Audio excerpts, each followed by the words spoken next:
Cette semaine, c'est la semaine de l'argent. Une semaine de l'argent que la FSMA organise chaque année. Nous en sommes d'ailleurs à la 6e édition.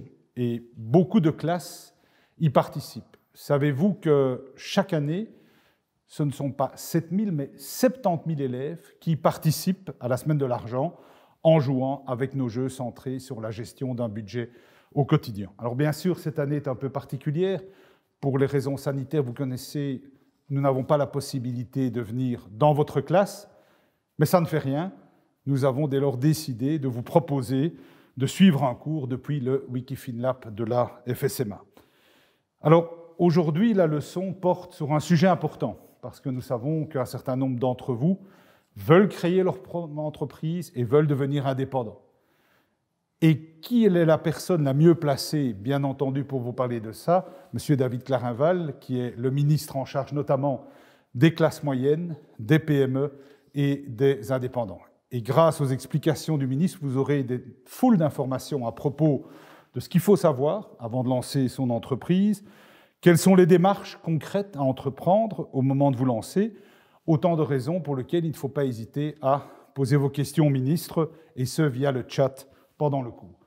Monsieur le ministre, permettez-moi dès lors tout d'abord de vous remercier pour votre présence et pour votre participation à cette 6e édition de la Semaine de l'Argent, et je vous cède avec grand plaisir la parole. Merci Jean-Paul. Mesdames et messieurs, chers étudiants, tout d'abord bonjour à toutes et à tous. En tant que ministre des Indépendants, j'ai été invité aujourd'hui pour vous donner un cours dont le thème est « Se lancer comme indépendant, à quel titre individuel ou en société ?» Je vous propose de commencer en regardant ensemble qui sont ces indépendants, quel est leur profil. On poursuivra en identifiant les caractéristiques du régime des indépendants et on terminera en comparant les deux manières de lancer son activité, à titre individuel ou en société. Alors, pour démarrer, qui sont ces indépendants? Quel est leur profil? C'est ce que je vous propose de découvrir maintenant. En 2019, on comptabilisait pas moins de 1 145 000 travailleurs indépendants, dont 565 000 en société. Parmi eux, un peu plus d'un tiers sont des femmes. Ce chiffre comprend les indépendants à titre d'activité principale et ceux qui exercent une activité indépendante complémentaire, c'est-à-dire en complément d'un travail de salarié ou de fonctionnaire, par exemple. À titre de comparaison, on dénombrait en 2019 un peu plus de 4 millions de travailleurs salariés et 815 000 fonctionnaires. 747 000 indépendants exercent leur activité à titre principal. C'est 1,83% de plus que l'année précédente. Le nombre d'indépendants en activité complémentaire a lui aussi augmenté en 2019 de plus de 4% par rapport à 2018.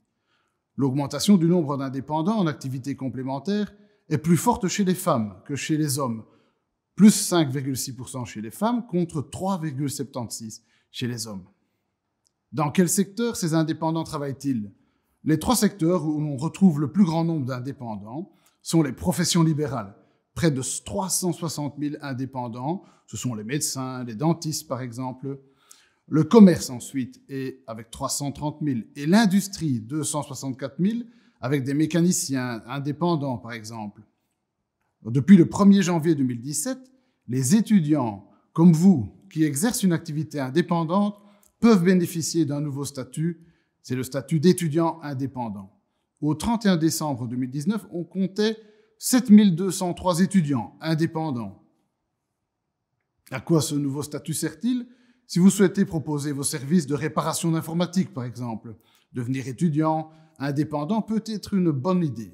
Ce statut permet depuis le 1er janvier 2017 aux étudiants, il faut être âgé de 18 à 25 ans, qui suivent une formation complète dans un établissement d'enseignement reconnu, d'exercer une activité en tant qu'indépendant, tout en bénéficiant, sous certaines conditions, d'un système plus favorable de calcul des cotisations sociales.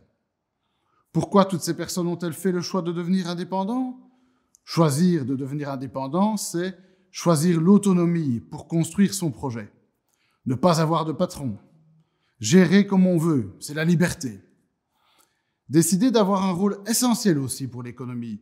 Ainsi, en 2018, les PME, employant moins de 250 travailleurs, représentaient 99,8% des entreprises en Belgique.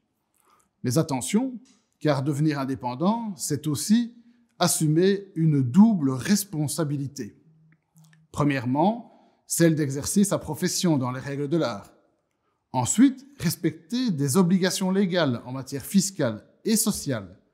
L'indépendant doit respecter diverses contraintes administratives. Prenons l'exemple des cotisations sociales. Pour un salarié, tout est pris en charge par les services administratifs de l'entreprise pour laquelle il travaille. Un indépendant devra quant à lui veiller à réaliser ses versements en temps et en heure pour bénéficier d'une couverture sociale. Ou alors, il peut s'entourer de personnes qui se chargeront des tâches administratives pour lui, comme par exemple un comptable. Alors, parlons maintenant du régime des indépendants. Quelles sont ses spécificités? Le travailleur indépendant bénéficie d'un statut social propre et d'un régime de sécurité sociale spécifique, qui est différent du régime des salariés et de celui des fonctionnaires. Un indépendant doit s'affilier à une caisse d'assurance sociale de son choix, à laquelle il payera tous les trimestres des cotisations qui correspondent à un pourcentage de son revenu. À titre d'information, sachez que la cotisation trimestrielle minimum pour un indépendant à titre principal s'élève à plus ou moins 720 €. Ces cotisations donnent à l'indépendant droit à des services essentiels de la sécurité sociale, comme par exemple l'assurance maladie et invalidité. Depuis les années 2000, la protection sociale dont bénéficient les indépendants s'est considérablement améliorée dans une volonté constante de la rapprocher des régimes dont bénéficient les salariés et les fonctionnaires. Depuis peu, les indépendants, qu'ils exercent leur profession en société ou pas, ont droit au même congé de paternité que les salariés, par exemple. Choisir un statut juridique indépendant. Entreprise individuelle, c'est-à-dire en personne physique, ou en société, c'est-à-dire personne morale. Je viens de l'évoquer au début de ce cours, il y a différents statuts pour exercer sa profession d'indépendant, et la terminologie prête parfois à confusion. D'une part, il y a l'indépendant qui exerce en entreprise individuelle. On parle également parfois d'entreprise unipersonnelle ou d'indépendant en personne physique. Et d'autre part, il y a l'indépendant qui exerce son activité en société. Chaque formule présente des avantages et des inconvénients et votre choix aura des conséquences importantes sur la vie de votre entreprise. Quels sont les avantages et les inconvénients des deux formules? En ce qui concerne la structure juridique de votre activité, une entreprise individuelle ne nécessite pas la rédaction de statut, ni de capital minimum de départ. Les coûts de constitution et de fonctionnement sont assez faibles. Vous pouvez débuter rapidement votre activité. Vous êtes le seul maître à bord et vous pouvez prendre vos propres décisions sans devoir consulter d'autres associés. La comptabilité à tenir est en règle générale simplifiée. Une société, la constitution d'une société nécessite quant à elle, selon le cas, l'intervention d'un notaire. Il faut aussi un capital minimum, un plan financier, la rédaction de statuts, un rapport de réviseur d'entreprise. La cessation de l'activité et la liquidation d'une société occasionnent par ailleurs également des frais. En principe, une société à personnalité juridique distincte qui lui donne des droits et des obligations qui lui sont propres. Cela a pour conséquence que son fonctionnement est différent de celui d'une entreprise individuelle. Le volume de travail administratif, de formalités et d'obligations juridiques est plus important.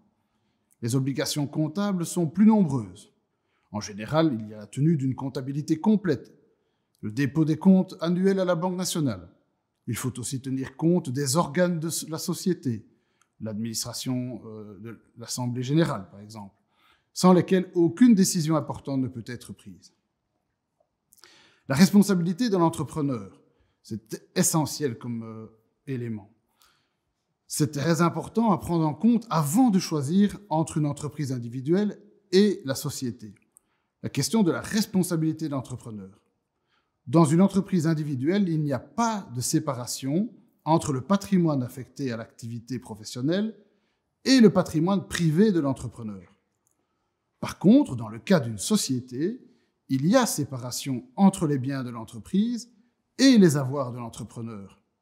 C'est fondamental pour bien comprendre la différence de responsabilité entre une entreprise individuelle et une société. Il faut repartir de la définition de la société. Qu'est-ce qu'une société ? Une société est ce qu'on appelle une personne morale. C'est une fiction. Nous pourrions imaginer que la société est une personne à part entière, différente de la personne qui l'a créée et qui la gère. Qu'est-ce qu'implique la création de cette personne morale, qui est une personne différente de l'indépendant ? Eh bien, chacun a son propre patrimoine. La personne morale a son propre patrimoine et l'indépendant également. Et ces deux patrimoines sont différents. Alors, qu'est-ce que c'est qu'un patrimoine ? Le patrimoine est l'ensemble des biens que quelqu'un possède. Il peut s'agir d'un immeuble, d'une voiture ou même d'argent. S'il y a deux personnes différentes, il y a donc deux patrimoines différents. Et quelles sont les conséquences d'avoir deux patrimoines distincts ? Les biens d'un patrimoine appartiennent à la personne titulaire du patrimoine. L'argent de la société appartient donc à la société. Et il ne peut être utilisé que par la société et pour la société. Par exemple, pour payer ses employés, pour acheter du nouveau matériel, pour payer le loyer du local dans lequel se trouve le personnel et le matériel. L'argent doit toujours servir dans le but de la société. De prospérer, de se développer, de générer un revenu, de créer de l'emploi. Imaginez la situation suivante. Monsieur Bertrand crée une société pour exercer sa profession de carreleur. Il réalise le carrelage d'une salle de bain chez un client. Il facture ce travail au nom de sa société pour un montant de 1 000 €. Les 1 000 € sont donc dans le patrimoine de sa société. Monsieur Bertrand peut-il payer ses vacances et celles de toute sa famille avec cet argent ? Non, évidemment, car il s'agit bien de l'argent de sa société. Et payer des vacances à sa famille ne fait pas partie des buts de la société. Que se passe-t-il s'il le fait quand même ? Il s'agit d'une infraction. On appelle ça abus de biens sociaux et c'est puni par le code pénal. Et dès lors, allez-vous me poser la question, comment M. Bertrand gagne-t-il de l'argent grâce à sa société ? Eh bien, tout simplement en se versant une rémunération, un salaire. Mais alors, me direz-vous, quel est l'intérêt de créer une personne morale ? De créer une société. Le fait de considérer la société comme une personne différente est une abstraction. Et dans la réalité des faits, M. Bertrand représente sa société et se verse via sa société un salaire à lui-même. Pourquoi compliquer la vie ? Pourquoi se compliquer la vie ? À quoi ça sert d'avoir deux patrimoines différents ? C'est une question, je l'ai dit tout à l'heure, de responsabilité.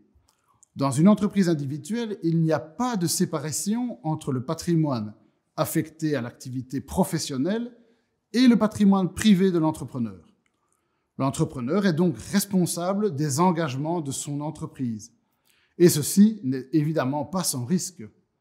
Les dettes que l'entrepreneur contracte pour des raisons professionnelles peuvent être récupérées sur les biens propres de l'entrepreneur. Si M. Bertrand n'arrive plus à payer son fournisseur de carrelage, ce dernier peut poursuivre M. Bertrand afin d'être remboursé. L'argent pourrait être pris sur les comptes privés de M. Bertrand. Et si ces dettes sont trop importantes, sa maison pourrait même être saisie et mise en vente pour récupérer l'argent qu'il doit à son fournisseur.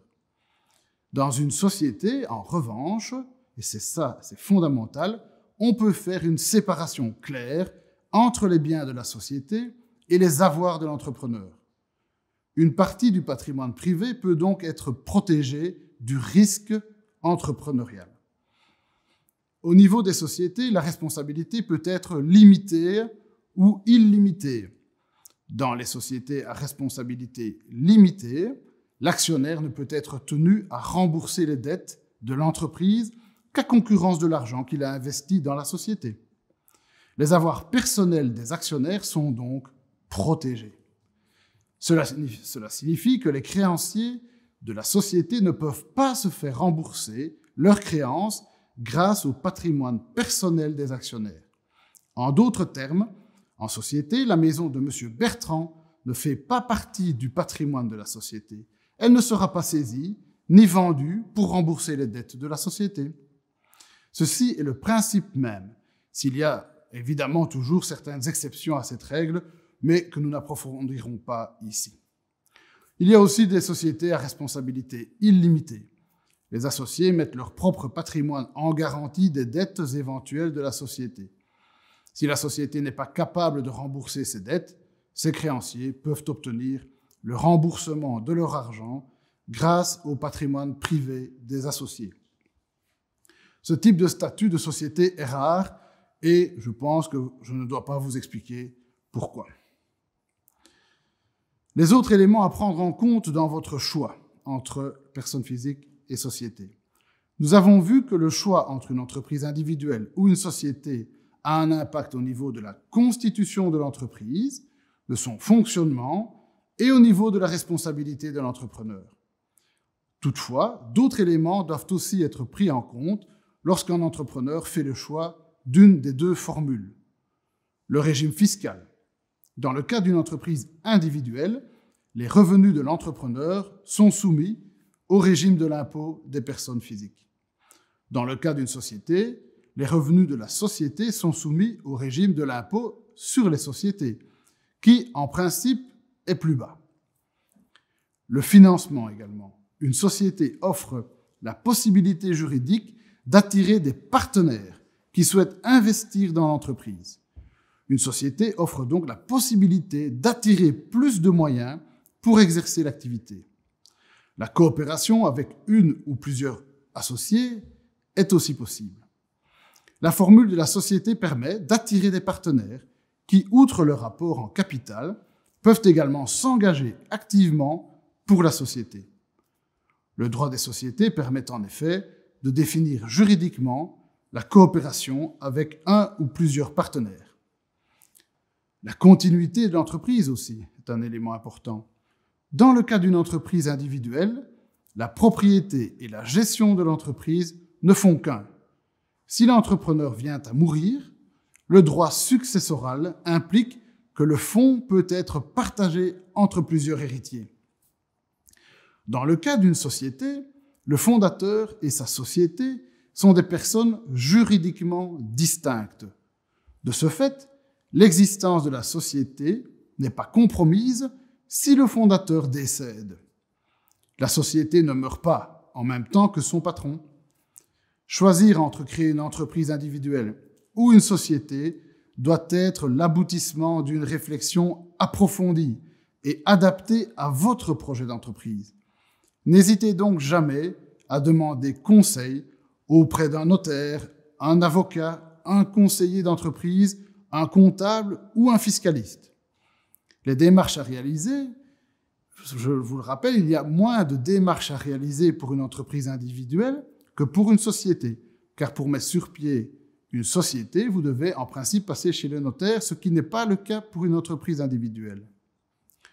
Dans les deux cas, il y a malgré tout des démarches à faire, comme par exemple inscrire l'entreprise auprès d'un guichet d'entreprise, ouvrir un compte à vue spécifique, s'identifier auprès de la TVA, aussi auprès de la douane, s'affilier à une caisse d'assurance sociale pour travailleurs indépendants et évidemment payer des cotisations sociales.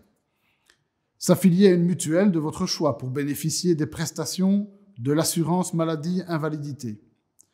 Contracter certaines assurances obligatoires ou pas. En cas d'engagement de personnel, il faut aussi s'affilier à un secrétariat social et effectuer certaines démarches auprès de l'ONSS.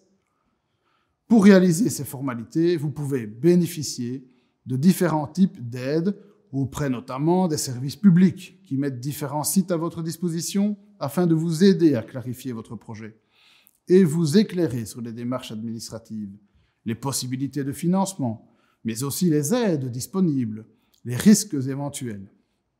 Vous pouvez vous renseigner auprès de professionnels, je l'ai dit tout à l'heure, un notaire, un avocat, un conseiller d'entreprise, un comptable, un fiscaliste. Il y a aussi les guichets d'entreprise qui vous aident à lancer votre activité. Il y a également des structures régionales qui peuvent fournir des conseils mais aussi parfois des aides financières. Alors, quelle structure favoriser pour un jeune qui sort de ses études? Comme nous l'avons souligné jusqu'à présent, l'entreprise individuelle et la société présentent chacune des avantages et des inconvénients, et votre choix aura des conséquences majeures sur votre activité. Opter pour l'une de ces deux formules doit dès lors être l'aboutissement d'une réflexion approfondie et votre choix être adapté à votre projet. Parmi les critères à prendre en compte, on peut citer le type d'activité envisagée, le nombre de personnes qui y participeront, les capitaux disponibles, l'apport financier des associés, le régime fiscal le plus approprié, le développement prévisible de l'activité. Pour comprendre le type de réflexion qu'il faut adopter, prenons deux exemples. Le premier exemple, c'est Marie, elle a 20 ans, elle est diplômée en esthétique et elle souhaiterait se lancer comme esthéticienne indépendante. Elle n'a pas beaucoup de moyens personnels, mais grâce à divers jobs d'étudiants, elle est parvenue à mettre suffisamment d'argent de côté pour financer l'achat de son matériel. Dans un premier temps, Marie souhaite accueillir ses clients dans une pièce qu'elle a aménagée chez ses parents. Marie prévoit donc de travailler ainsi le temps de mettre de l'argent de côté et pouvoir disposer un jour de son propre salon. Après réflexion, Marie décide de travailler en entreprise individuelle. Et ce pour plusieurs raisons. Marie souhaite travailler seule. Elle ne veut pas avoir d'associé. Elle pourrait faire ce choix pour des raisons économiques. En effet, une entreprise individuelle coûte peu en comparaison avec les frais de constitution d'une société et ne nécessite pas de capital de départ. Marie pourrait choisir de travailler en entreprise individuelle pour la simplicité de la procédure. Les procédures et l'administration sont effectivement plus simples dans le cas d'une entreprise individuelle. La rapidité peut jouer aussi dans son choix. Il faut moins de temps et moins d'argent pour se lancer. Elle pourra recourir à une comptabilité simplifiée, c'est-à-dire qui se limite à un registre des rentrées d'argent et des dépenses. Attention cependant, en choisissant de travailler en personne physique, Marie engage sa propre responsabilité et éventuellement ses finances personnelles, puisque dans ce cas, il n'y a pas de distinction entre son patrimoine personnel et celui de son entreprise. Un autre exemple, c'est Sophie. Elle est douée pour le codage et souhaite, après ses études supérieures, lancer son entreprise de gestion informatique avec deux amis. Jérôme, qui s'occuperait du web designer, et Charline, qui s'occupera du volet plutôt commercial.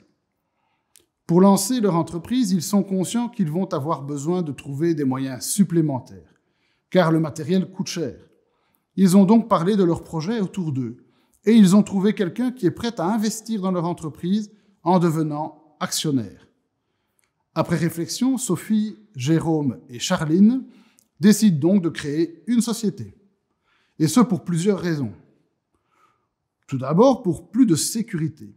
En créant une société, ils ont la possibilité de limiter leurs responsabilités personnelles et donc de protéger leur capital personnel. Or, tous les trois savent que leur projet va demander de gros moyens et que le secteur de l'informatique évolue rapidement. Ils ne souhaitent donc pas prendre de risques. Ils auront également davantage de possibilités d'évolution. Une société vous permet de vous associer ou de transférer des parts plus facilement. Donc ils bénéficieront d'une plus grande marge de manœuvre, notamment financière, pour faire évoluer leur activité. Et donc en conclusion, avant de vous lancer comme Marie ou Sophie, pesez le pour et le contre et choisissez la formule qui correspond le mieux à l'activité que vous désirez lancer. Et surtout, n'oubliez pas que quel que soit le statut juridique que vous choisissez pour exercer votre activité, son succès dépendra de votre professionnalisme. Faites-vous aider si vous avez des doutes ou des questions, car choisir de se lancer comme indépendant en entreprise individuelle ou en société, ce n'est pas anodin, ni financièrement, ni en termes de responsabilité.